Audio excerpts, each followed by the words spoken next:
तो आप सभी को नमस्ते प्रणाम। मैं आपका अपना ठाकुर प्रखर सिंह और रात के 10 बज चुके हैं और कहानी का जो सिलसिला है बदस्तूर जारी है।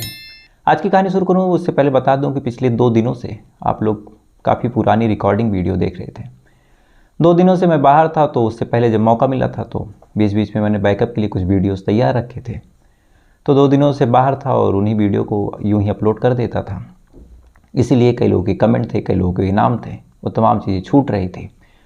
और इस महीने काफ़ी बिजी भी था, इसलिए कई चीज़ें मैंने बंद भी कर रखी थी, लेकिन वो सारे काम लगभग अब निपट गए हैं। और कायदे से आज से सवाल जवाब के सिलसिले से लेके तमाम वो चीज़ें जो पहले होती थी, जो लोग सही जवाब देते थे उनका जो मैं नाम लेता था, फिर जिस क्वेश्चन को पूछता था उसके बारे में डिटेल में बताता था, यानी कुछ जनरल नॉलेज की भी चीज़ें, ये तमाम चीज़ें आज से होंगी। तो आप लोग भी तैयार हो जाइएगा। जैसे आप लोग पहले जवाब देते थे, कोशिश करते थे, वो चीज़ें कीजिएगा और लास्ट तक वीडियो ज़रूर देखिएगा, क्योंकि लास्ट में कुछ क्वेश्चन आज फिर पूछूंगा। तो ये तो एक औपचारिक बात मुझे लगा आपको बतानी चाहिए। अब आते हैं आज की कहानी का रुख करते हैं। और आज की कहानी के बारे में बात करूं तो आज की कहानी एक ऐसी कहानी है जिस कहानी में आपको कुछ बड़ी अजीब चीज़ें देखने को मिलेंगी। जैसे आमतौर पे कोई कत्ल होता है तो कत्ल करने के लिए कातिल कितना दूर जाएगा? 10 किलोमीटर, 20 किलोमीटर, 50 किलोमीटर, 100 किलोमीटर। कई बड़े बड़े केसों में ऐसा भी देखा है कि एक राज्य से दूसरे राज्य। लेकिन आज की कहानी एक ऐसी कहानी है जहाँ पे बाकायदा प्लान बनता है कि कत्ल करना है। तो कत्ल करने के लिए फिर एक क्राइम सीन या फिर क्राइम स्पॉट नहीं, एक बाकायदा देश चुना जाता है कि इस देश में जाके ही कत्ल करना है। जो कातिल थे दोनों अलग अलग देश के रहने वाले, दोनों अलग अलग देशों से उस तीसरे देश में आते हैं। आने के बाद कत्ल करते हैं। कत्ल करने के बाद उनका प्लान था कि फिर से वो भागेंगे। लगभग उनका प्लान सफल भी हो गया था, लेकिन एक छोटे से बच्चे ने पूरा खेल खराब कर दिया और उन्हें फिर अंत में फांसी की सज़ा हो गई। तो अपने आप में बड़ी हैरान करने वाली, बड़ी रहस्यमयी कहानी है। तो इस कहानी को फिर से आपके सामने हाजिर करता हूँ। तो इस कहानी की शुरुआत होती है आज से ठीक 7 साल पहले। साल 2016 की ये बात है। 1 सितंबर तारीख। उत्तर प्रदेश के शाहजहाँपुर में एक इलाका लगता है बसंतापुर। ये बंडा थाने में आता है। इसी बसंतापुर में एक बड़ी आलीशान कोठी बनी हुई थी। कोठी के जो मालिक थे वो विदेश में रहा करते थे। विदेशी महिला से उसने शादी की थी। इस वजह से विदेश की नागरिकता भी मिल गई थी। सारी चीज़ें बिल्कुल ठीक चल रही थी। पैसा भी अच्छा खासा कमा रहे थे। पैसा अच्छा खासा कमाने की वजह से वो फिर आते हैं। आने के बाद उनके जहन में आता है कि यहाँ एक बढ़िया मकान हो, इसलिए उन्हें पहले से ही अपने परिवार वालों को पैसे वगैरह दे के एक आलीशान फार्म हाउस बनवाया था, ताकि कभी वो विदेश से आएँ तो आने के बाद आराम कर सकें, मौज मस्ती कर सकें। साल 2016 में लगभग 15 अगस्त की बात है। अलग अलग जगहों से घूमते हुए वो पहले तो अपने देश आते हैं हिंदुस्तान, उसके बाद अलग अलग जगहों पे अपनी बीवी बच्चों के साथ घूमते हैं। 15 अगस्त को अपने फार्म हाउस पे आते हैं। आने के बाद वहीं रहने लगते हैं, अपने दोस्तों से मित्रों से मिलते हैं। लेकिन जैसे ही 15 दिन गुजरते हैं, 1 सितंबर की तारीख आती है। 1 सितंबर की सुबह सुबह इस घर में अचानक से चीख सुनाई देती है। और ये चीख किसी और की नहीं, इस घर के जो मालिक थे सुखजीत सिंह उर्फ सोनू, उनकी जो पत्नी थी रमनदीप कौर, उनकी चीख थी ये। अब वो चीखती हैं तो आसपास के सारे लोग सुनते हैं। सुनने के बाद भागे भागे पहुंचते हैं कि क्या हुआ। पहुंचने के बाद जैसे अंदर दाखिल होते हैं तो देखते हैं कि जो सुखजीत सिंह उर्फ सोनू है वो बिस्तर पे मरे पड़े हुए हैं। उनके गर्दन को किसी ने काट दिया है, सर को किसी ने फोड़ दिया है और किसी ने बहुत बुरी तरीके से उनको मारा है। अब जैसे ही ये चीज़ आसपास के लोग देखते हैं, फ़ौरन मामला पुलिस में जाता है। पुलिस भी भागी भागी मौके पे पहुंची। 2 मंजिला बाकायदा आलीशान कोठी, दूसरे फ्लोर के रूम में उनकी डेड बॉडी। अब ये चीज़ पुलिस वाले देखते हैं, बॉडी को कब्जे में लेते हैं, पोस्टमार्टम के लिए भेजते हैं। लेकिन सबसे हैरान करने वाली बात ये थी कि एक आदमी भी जो 15 दिन पहले विदेश से आया हो, आने के बाद अभी 15 दिन पहले ही यहाँ पे शिफ्ट हुआ हो अपनी बीबी के साथ, अपने 2 बच्चों के साथ, न ज़्यादा किसी से मतलब, न ज़्यादा किसी से कोई काम। अभी जैसे तैसे करके वो सेट ही हुआ था कि किसी ने कत्ल कर दिया। तो कत्ल क्यों कर दिया? कोई तो वजह होगी। कातिल के कत्ल करने के लिए कोई रीज़न तो चाहिए। लेकिन अब 15 दिन पहले आए आदमी से किस तरह की किसकी दुश्मनी? अब यही सवाल पुलिस वालों को परेशान कर रहा। पुलिस वाले अब जांच पड़ताल करना शुरू करते हैं। सबसे पहले बीवी से पूछते हैं कि क्या हुआ था। बीवी बताती है कि मैं सो रही थी, सुबह उठती हूँ तो उठने के बाद देखती हूँ कि ऐसे ऐसे हो गया और ऐसा लग रहा है कि शायद किसी ने हमला किया और मार दिया। पुलिस वालों ने कहा ठीक है, हो सकता है।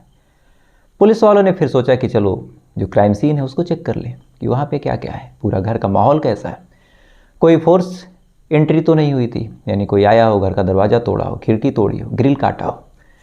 तो जब पुलिस वाले उस घर को बाकायदा चेक करते हैं तो चेक करने के बाद कुछ ऐसी चीज़ें मिली जिसे देखने के बाद तो पुलिस वाले एकदम हैरान कि ये कैसे पॉसिबल है। दरअसल उस घर में दो बड़ी अच्छी नस्ल के कुत्ते थे, शायद रॉटवीलर और जर्मन शेफर्ड। दोनों बड़े तेज तर्रार थे। पुलिस वाले उनके पास जाते तो वो भौंकते। साथ ही घर की जो पूरी व्यवस्था थी, जिस हिसाब से दरवाजे थे कि कोई ऐसे चोरी छुपे आ भी नहीं सकता था। आने का एकमात्र साधन था कि जो मेन गेट है उसको तोड़ा जाए, लेकिन यहाँ पुलिस देखती है कि गेट पे तो कुछ टूटने या फिर कटने के कोई निशान नहीं। तो एक तरफ कुत्ते थे बेहद खतरनाक किस्म के, दूसरी तरफ दरवाज़ा और उस पर कोई निशान नहीं। तो जब पुलिस वाले ये चीज़ देखते हैं तो देखने के बाद पुलिस वालों को एक डाउट होता है कि कहीं ऐसा तो नहीं कि जो कातिल है वो घर में किसी की मर्जी से ही आया हो, क्योंकि इधर ना कोई फोर्स एंट्री के निशान, ना ही कुत्ते कुछ ऐसी इंडिकेशन दे रहे हैं। तो फिर हुआ क्या? अब ये चीज़ जब पुलिस वाले सोचते हैं तो सोचने के बाद घर में जितने सदस्य थे उनके ऊपर शक की सुई गहराती है। इसी बीच कुत्तों के बारे में पता किया जाता है कि कुत्ते कैसी नस्ल के थे, यानी उनकी हरकतें, उनकी एक्टिविटी कैसी थी। तो आसपास के लोग बताते हैं कि इस घर में अगर कोई आता है, चाहे कोई दोस्त हो चाहे कोई यार हो, तो ऐसी हालत में ये कुत्ते भौंकते हैं। लेकिन 1 सितंबर की रात को हमने किसी कुत्ते की भौंकने की कोई आवाज़ सुनी नहीं। अब ये सवाल का जवाब जब पड़ोसी देते हैं कि कुत्ते भौंके नहीं और आमतौर पे भौंकते हैं, तो फिर पुलिस वालों को लग गया कि ज़रूर इस मामले में परिवार के ही किसी सदस्य का हाथ है। अब ये चीज़ जब लगी तो पुलिस वालों ने फिर परिवार वालों की कुंडली खंगालनी शुरू की, बच्चों की, बीवी की, खासकर इस मरने वाले सुखजीत उर्फ सोनू की, जो कि कई चीज़ें हो सकती हैं। हो सकता है कि बीवी बच्चों के सोने के बाद सुखजीत उर्फ सोनू ने किसी को बुलाया हो, उसके बाद झगड़ा हो गया हो, झगड़ा होने के बाद उसने कत्ल किया हो, कत्ल करके भाग गया हो। ये भी हो सकता है कि बीवी ने किसी को बुलाया हो, बीवी ने कत्ल करवा दिया हो। लेकिन अब बीवी यूँ कत्ल करवा नहीं सकती, क्योंकि बीवी रहने वाली कहीं बाहर की है, हिंदुस्तान से उसका मतलब है नहीं। तो यहाँ पे न किसी को जानती है न किसी को पहचानती है, तो वो कैसे कत्ल करवा देगी। लिहाजा पुलिस वालों को लगने लगा कि जो कातिल है वो जाहिर सी बात है कि जो सुखजीत उर्फ सोनू है उसकी ही पहचान का है। लिहाजा पुलिस वालों ने अब सुखजीत उर्फ सोनू की बैकग्राउंड को खंगाला, आसपास के लोगों से पता किया कि किसी से कोई दुश्मनी, किसी से कोई रंजिश, कोई ऐसा झगड़ा, कोई विवाद। लेकिन ताजुब की बात थी कि सुखजीत उर्फ सोनू के खिलाफ कोई ऐसे झगड़े के सबूत, कोई रंजिश के सबूत कुछ मिले ही नहीं। इधर सीन ऑफ क्राइम जो था वो कुछ और ही कह रहा था, वहाँ से तो कुछ मिल ही नहीं रहा था। ना कोई फोर्स एंट्री की निशान, ना कोई मर्डर वेपन, ना ही कोई फाइट की निशान। तो फिर हुआ क्या? बहरहाल पुलिस वाले जांच पड़ताल करते रहते हैं, छानबीन करते रहते हैं। वक्त धीरे धीरे गुजरता रहता है और लगभग महीनों की जांच पड़ताल के बाद पुलिस वालों को अब ये तो लग गया कि जो कातिल है, हम भले ही शक कर रहे हैं, लेकिन उस सुखजीत उर्फ सोनू की जान पहचान कर नहीं। चूँकि सुखजीत उर्फ सोनू की कॉल डिटेल खंगाली, तमाम चीज़ें और की, कुछ मिला ही नहीं। तो फिर जब 1 महीने तक कुछ मिला नहीं तो फिर पुलिस वालों को लगा कि चलो दूसरी जो महिला है, यानी घर में 2 बड़े लोग थे, सुखजीत उर्फ सोनू जिसका कत्ल हुआ, दूसरी उसकी बीवी रमनदीप कौर, उन्हें लगा कि चलो इसके बारे में भी पता करते हैं। उसके नंबर को लिया, उसके नंबर को भी सर्विलांस पे लगाया, कॉल डिटेल खंगाली। तो जब कॉल डिटेल खंगाली तो एक नंबर मिलता है और ये नंबर किसी मिट्ठू नामक शख्स का था। पुलिस वालों ने फिर उस नंबर के बारे में पता किया कि कब बात हुई थी, कब नहीं। तो पता चला कि मिट्ठू से रात के लगभग 11 बजे बात हुई। अब ये चीज़ जब पुलिस वाले सुनते हैं तो एक बार को तो लगा चलो बाहर का मामला है भाई, विदेश के रहने वाले लोग, कुछ भी हो सकता है। लेकिन जब मिट्ठू के बारे में पता किया और साथ ही जब उसकी लोकेशन खंगाली तो पुलिस वालों के लिए बड़ी ही हैरान करने वाली चीज़ मिली। दरअसल मिट्ठू की लोकेशन वही थी जो सीन ऑफ क्राइम की थी, यानी जहाँ पे कत्ल हुआ उस टाइम मिट्ठू की भी लोकेशन थी। अब एक तरफ मिट्ठू की लोकेशन का मिलना, दूसरी तरफ बीबी का उससे बात करना, पुलिस वालों को लग गया कि ज़रूर इस मामले में बीबी का कुछ हाथ है। तो जैसे ही पुलिस वालों को ये चीज़ लगी, पुलिस वालों ने अपनी जांच पड़ताल का जो दायरा था मिट्ठू और उसकी बीबी के इर्द गिर्द घुमा दिया। सबसे पहले उस जगह पे मिट्ठू का लोकेशन मिला, तो पुलिस वालों ने फिर मिट्ठू के बारे में पता किया कि कहाँ है, कहाँ रहता है। तो पता चला मिट्ठू जो है वो पंजाब का रहने वाला है। पुलिस की एक टीम वहाँ गई, मिट्ठू को गिरफ्तार कर लेती है।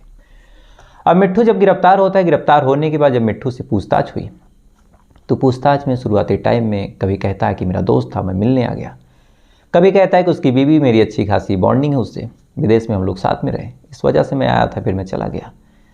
लेकिन सेम टाइम पे कत्ल होना और यूं ही सेम टाइम पे किसी अनजान का आना, पुलिस वालों को डाउट हुआ। उन्होंने अब सख्ती से पूछताछ की। अब जब सख्ती से पूछताछ हुई तो शुरुआत में तो इसने चाहे जितनी कहानी बताई, लेकिन अंत में फिर जो मिट्ठू था वो टूटता है और टूटने के बाद फिर पूरी कहानी बताता है। और इस कहानी को सुनने के बाद पुलिस वाले हैरान भी थे और आज तक उन्होंने शायद ऐसा केस देखा भी नहीं था। दरअसल जब पुलिस वाले पूछताछ करते हैं तो मिट्ठू फिर कहानी शुरू करता है साल 2004 से। दरअसल साल 2004 से पहले मिट्ठू और सुखजीत सिंह दोनों एक दूसरे के साथ जालंधर में पढ़ा करते थे। हाई स्कूल एक दूसरे के साथ किया, 12th एक दूसरे के साथ किया। अब एक दूसरे के साथ पढ़ने के बाद फिर दोनों ने रोज़गार के बारे में सोचा, ज़्यादा पढ़े लिखे थे नहीं। तो इधर जो सुखजीत सिंह और सोनू थे, उनकी जो माँ थी, उन्होंने जब देखा कि बेटा बड़ा हो गया, साथ ही ज़्यादा पढ़ने लिखने में होशियार है नहीं, तो फिर माँ ने कहा कि काम करो बेटा, तुम अपनी बहन के पास चले जाओ। बहन उसकी इंग्लैंड में रहा करती, इंग्लैंड में एक जगह है डर्बीशायर। माँ कहती है कि वहाँ चले जाओ। सुखजीत सिंह और सोनू को भी बातें ठीक लगेगी, चलो वहीं चलते हैं। वहाँ पे अपनी बहन कुलविंदर के पास उस साल 2004 में वीज़ा और पासपोर्ट बनवा के जैसे तैसे करके चला जाता है। जाने के बाद अपनी बहन को बताता है कि हिंदुस्तान में मुझे बढ़िया नौकरी नहीं मिल रही, आप यहाँ मुझे कुछ नौकरी दिलवा दो। बहन जब ये बात सुनती है तो सुनने के बाद कहती है देखो नौकरी तो मैं दिलवा दूंगी, लेकिन वीज़ा जितने दिन का है उतने दिन तक तो तुम रह सकते हो, उसके बाद तुम्हें हिंदुस्तान जाना होगा, फिर नौकरी करने का कोई मतलब नहीं रहेगा। और तुम्हारा वीज़ा ज़्यादा दिन का है नहीं, तुम टूरिस्ट वीज़ा पे आए हो तो कुछ टाइम पे तुम्हें जाना पड़ेगा। अब ये चीज़ जब ये सुनता है तो सुनने के बाद अपनी बहन से कहता है कि आप कुछ ऐसा बताइए जिस वजह से मुझे यहाँ का परमानेंट एक तरह से रेजिडेंस मिल जाए, यानी मुझे ज़्यादा वीज़ा पासपोर्ट इन तमाम चीज़ों की ज़रूरत ना हो। मुझसे कभी कोई सवाल ना करे कि तुम यहाँ कितने दिन तक रहोगे और तुम हिंदुस्तान कब जाओगे, मुझे भेजा ना जाए कभी। अब ये चीज़ जब बहन सुनती है तो बहन कहती है कि इसका तो एकमात्र सोल्यूशन है कि तुम यहाँ पे किसी लड़की से शादी कर लो। शादी कर लोगे तो अपने आप तुम्हें यहाँ के नागरिक, उसके बाद तुम मरते दम तक रहो, तुम्हारे बच्चे भी यहीं के हो जाएंगे, क्या मतलब किसी से फिर। अब ये चीज़ जब सुखजीत और सोनू सुनता है तो उसे भी लगता है कि ठीक है, लेकिन इंग्लैंड जैसी जगहों पे एक हिंदुस्तानी के लिए शादी करेगा कौन, और शादी करके कुछ टाइम तक रहेगा कौन। क्योंकि एक नियम है, जहाँ तक मेरी जानकारी, लगभग 6 महीने तक शादी चलनी चाहिए, उसके बाद ही वहाँ का एक नागरिकता मिलती है। तो फिर अब लड़की की तलाश होने लगी। अब तलाश क्या है, उसमें खरीदना तो था नहीं, कोई व्यापार था नहीं कि खरीद के ला देंगे, तो फिर क्या करें। तो सुखजीत सिंह और सोनू अब अलग अलग लड़कियों से मिलना शुरू करता है, अलग अलग लड़कियों से बातचीत करता है, चाहता है कि कोई प्यार कर ले, किसी से दोस्ती हो जाए, उसके बाद यहाँ का वीज़ा मुझे मिल जाएगा, यहाँ की एक तरह से नेशनलिटी मुझे मिल जाएगी।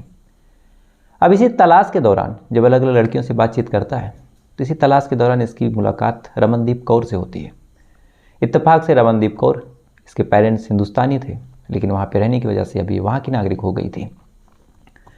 अब ये चीज़ जब वो मुलाकात होती है तो दोनों की भाषा और कल्चर थोड़े बहुत सेम, दोनों के बीच नज़दीकियाँ हो गई, नज़दीकी आगे बढ़ी, इसी बीच दोनों के बीच प्यार। यही चीज़ सुखजीत भी चाहता था कि कोई ऐसी लड़की मिले जिससे प्यार हो, उसके बाद उस शादी को तैयार। इत्तेफाक देखिए कि जो रमनदीप कौर थी अब वो शादी के लिए तैयार भी हो गई। अब शादी के लिए तैयार तो अब इसकी खुशियों का तो कुछ ठिकाना ही नहीं कि सारी चीज़ें एकदम ठीक हो गई। दोनों ने वक्त के साथ साथ एक दूसरे के साथ वक्त बिताया, उसके बाद इन दोनों के बीच शादी हो गई। शादी के बाद शादीशुदा ज़िंदगी आगे बढ़ी, बच्चे हो गए 2। लेकिन इसी बीच कुछ सालों के बाद जो बचपन का दोस्त था सुखजीत और सोनू का, मिट्ठू, जो जालंधर में साथ पढ़ता था, उससे कांटेक्ट होता है फिर से। दोनों एक दूसरे से सोशल मीडिया पे मिलते हैं। मिलने के बाद फिर हाल चाल कि तुम कहाँ हो। मिट्ठू बताता है कि मैं दुबई में हूँ, इधर ये बताता है कि मैं इंग्लैंड में हूँ। दोनों एक दूसरे की सफलता से खुश थे। इसके बाद फिर दोनों के पास पैसे भी हो गए। फिर हुआ कि एक दिन चलो मिलते हैं, तो संजोग से एक बार सोनू जाता है दुबई और अगली बार मिट्ठू आ जाता है। मिट्ठू जब आता है तो आने के दौरान कई बार ऐसा होता, चूँकि जो सुखजीत सिंह सोनू था वो ट्रक ड्राइवर था, तो कई बार ऐसा होता कि वो ट्रक लेके निकला रहता है, आ जाता। तो इसी दौरान घर पे सिर्फ बीवी से मुलाकात हुई, मुलाकात आगे बढ़ी, दोनों के बीच नज़दीकियाँ हो गई। नज़दीकी इस कदर आगे बढ़ी कि दोनों के बीच अब अनैतिक संबंध जब हो गए तो दोनों ने एक दूसरे का नंबर लिया, एक दूसरे से चैटिंग करने लगे। वक्त के साथ साथ दोनों के बीच नज़दीकियाँ इस कदर बढ़ी कि इधर 2 बच्चों की माँ एक दूसरे शख्स के प्यार में पागल, वो भी ऐसा शख्स जिससे न ज़्यादा मिलना है न जुलना है। वो दुबई में रह रहा है, ये इंग्लैंड में रह रही। दोनों के बीच नज़दीकियाँ इस कदर हो गई कि दोनों अब एक दूसरे के बिना रह ही नहीं सकते थे। दोनों एक दूसरे से शादी करना चाहते थे, लेकिन अब ऑलरेडी एक पति है, उससे झगड़ा हो नहीं रहा, उससे तलाक की कोई संभावना नहीं, तो शादी कैसे हो। तो फिर इन दोनों के जहन में इस कदर पागलपन सवार था कि इन्होंने कहा कि एक काम करते हैं, इसको रास्ते से ही हटा देते हैं, रास्ते से हटा देंगे तो मामला आसान हो जाएगा। लेकिन अब रास्ते से हटा देते हैं ये तो ठीक था, लेकिन हटाएं कैसे। इंग्लैंड में कत्ल हुआ तो फिर फंस जाएंगे, अगर दुबई बुला के मारते हैं तो भी दिक्कत, कानून दोनों जगह कर सकता। इसके अलावा इन दोनों के पास कोई और ठिकाना भी नहीं था कि वहाँ पे मार के उसके बाद गायब हो जाए। तो फिर इन दोनों ने फिर प्लान करना शुरू किया कि क्या करें। तो काफ़ी दिनों तक बातचीत करने के बाद, काफ़ी दिनों तक डिस्कशन करने के बाद इनके जहन में खौफनाक प्लान आता है। दरअसल ये सोचते हैं कि अगर कत्ल हम इंग्लैंड और दुबई में ना करके हिंदुस्तान चल के करें तो वहाँ पे कत्ल करेंगे, कुछ दिन तक मामला चलेगा, उसके बाद हम लौट आएंगे। उसके बाद अगर हिंदुस्तान की जो पुलिस है वो जांच पड़ताल कर भी लेती है, हमें जान भी जाती है कि हम दोषी हैं, तो हम हिंदुस्तान कभी जाएंगे नहीं, तो फिर मामला क्या। लिहाजा इन्होंने फिर प्लान किया। दुबई में जो मिट्ठू था वो बैठा, इंग्लैंड में ये अपने पति से अब कहती है कि चलो बहुत साल बीत गए, मैंने तुम्हारा गांव, तुम्हारा देश, तुम्हारा शहर नहीं देखा, एक बार अपने देश को घुमाने ले चलो, बच्चे भी जाने कि उनके पिता कहाँ के रहने वाले। अब ये बात जब सोनू सुनता है तो कहता है कि ठीक है, सारी चीज़ तैयारी होती है।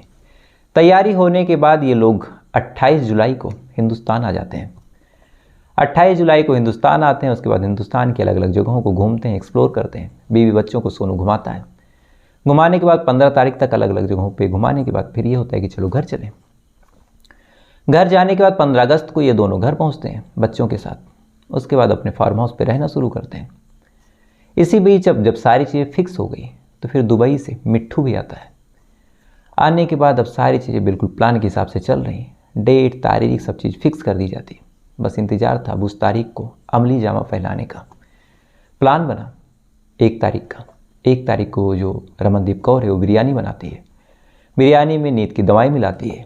वही बिरयानी कुत्ते को खिलाती है। खिलाने के बाद वही बिरयानी बच्चों को खिलाती है, पति को खिलाती है, लेकिन खुद नहीं खाती। नशे की दवा, बीवी बच्चे बेहोश, यानी पति और बच्चे बेहोश, कुत्ता भी बेहोश। उसके बाद फिर मिट्ठू आता है। दोनों कत्ल करते हैं चाकू से, हथौड़े से मार मार के। कत्ल करने के बाद मिट्ठू गायब। उसके बाद ये भी अगले दिन से ड्रामा। अब ये तमाम बयान जब पुलिस वाले सुनते हैं, सुनने के बाद अब ये हुआ कि चलो मामला सॉल्व है, लेकिन सबूत कहाँ से लाएं। इधर इसने एक बाले जुर्म कर लिया कि हाँ भैया मैंने कत्ल किया, लेकिन कोर्ट में बदल गई तो कोर्ट में मामला गया भी। इत्तेफाक से यही हुआ। साल 2016 में ये केस कोर्ट में गया। साल 2017 में इसको जमानत मिल गई, क्योंकि कोई सबूत उस हिसाब से था नहीं। लेकिन हाँ, एक चीज़ कोर्ट ने कहा कि जब तक केस का फैसला ना हो जाए तो आप हिंदुस्तान से बाहर जा नहीं सकती। फंस तो गई। इधर मिट्ठू भी फंस गया। इधर जो दोनों बच्चे थे, बड़े बेटे का नाम अर्जुन, उस समय वो 10 साल का था। एक छोटा बेटा लगभग 5-6 साल का। चूँकि दोनों के और कोई थे नहीं तो दोनों की कस्टडी मिल गई। उसकी बुआ कुलविंदर को इंग्लैंड में, दोनों इंग्लैंड भेज दिए गए। वक्त गुजरता रहा, तारीख बीतती रही, पुलिस वाले जांच पड़ताल करते रहे, ज़्यादा कुछ मामला बना नहीं। इधर जैसे जैसे वक्त गुजर रहा, इधर जो बच्चा था वो बड़ा हो रहा। बड़े होने के बाद उसके जहन में कुछ धुंधली तस्वीरें थी। कुछ साल बीतने के बाद उस तस्वीरों को उजागर करता है और एक दिन अपनी बुआ को बताता है कि माँ, बुआ मैंने कुछ देखा है। बुआ पूछती है कि क्या। तब वो बताता है कि जिस रात वो बिरयानी बनी थी और जिस रात ये तमाम चीज़ें हुई थी, बिरयानी मैंने नहीं खाई थी और मैंने अपनी आंखों से अपनी माँ को, अपने बाप को मारते देखा है। लेकिन उस टाइम मैं इतना डर गया था, सहम गया था कि मुझे लगा अगर मैं कुछ बोलूँगा तो ये मुझे भी मार डालेगी, इसलिए मैं चादर में चुपचाप सोने की एक्टिंग करता रहा। अब कई वक्त गुजरने के बाद जब ये चीज़ बुआ सुनती है, इधर बुआ का तो भाई मरा था, उसे भी लगा कि ये अहम सुराग होगा। फ़ौरन उस लड़के को लेके वो हिंदुस्तान आती है। आने के बाद फिर पूरी गवाही, सारी चार्जशीट में ये चीज़ें डाली जाती हैं। पहली बार कोई चश्मदीद मिला था। उसके बाद फिर मामला कोर्ट में गया। कोर्ट में जाने के दौरान जब इस महिला ने देखा कि मामला हावी हो रहा तो उसने एक एक करके 22 वकील बदले, 22 अलग अलग वकीलों को चुना, करोड़ों रुपए खर्च करने को तैयार थी। लेकिन कोर्ट में ट्रायल चलता रहा, इसका मामला कमज़ोर होता रहा और अंत में जब तमाम चीज़ें इसके खिलाफ हो गई और कोर्ट ने पाया कि ये दोषी है और इसने ही अपने हवस और इसने अपने ही लालच में एक आदमी को दुबई से बुलाया, अपने पति को इंग्लैंड से लेकर हिंदुस्तान आई और कत्ल किया, तो फिर अपने 17 साल के बेटे के ही बयान पे इस महिला को, परसों या शनिवार की ये बात है, अभी जो सैटरडे भी था, इस शनिवार को इस महिला को सजाए मौत दे दी गई, कोर्ट ने दिया, और कहा कि इस महिला को तब तक लटकाते रहो जब तक ये मर न जाए। अब रही बात दूसरे शख्स मिट्ठू की, तो मिट्ठू ने कत्ल किया नहीं था, उसने सिर्फ हथौड़े से मारा था, लेकिन गर्दन काटने का जो मेन काम था वो खुद बीबी रमनदीप कौर ने किया। इसलिए मिट्ठू को आजीवन कारावास, चूँकि उसका ज़्यादा इन्वॉल्व था नहीं, लेकिन सारा प्लान इस महिला का था, इसलिए इसको फांसी की सज़ा दी गई। बहरहाल अब देखते हैं कि सज़ा दी गई है, कब मिलता है, क्या होता है, कहाँ कहाँ चैलेंज होता है। लेकिन अपने आप में बड़ी अफसोसनाक ये कहानी थी कि एक महिला अपने पति को मारने के लिए उसको इंग्लैंड से लेकर हिंदुस्तान आती है, एक आशिक को दुबई से बुलाती है। सारा मामला लगभग अनसुलझा रह गया, लेकिन फिर एक बेटे ने सारी चीज़ अपनी आंखों से देखी और फिर उसने कोर्ट में गवाही दे दी। तो बड़ी अजीब सी ये कहानी थी, मुझे लगा आपको सुनानी चाहिए। अब आते हैं आज के सवाल की बात करते हैं। आज का मेरा सवाल है, आप लोगों में से लगभग 99.99% लोगों ने महाभारत देखी होगी। महाभारत में एक पात्र थे जिनका नाम था संजय, जो धृतराष्ट्र को सारी चीज़ें दिव्य दृष्टि से देख देख के बता रहे थे कि ये हो रहा वो हो रहा।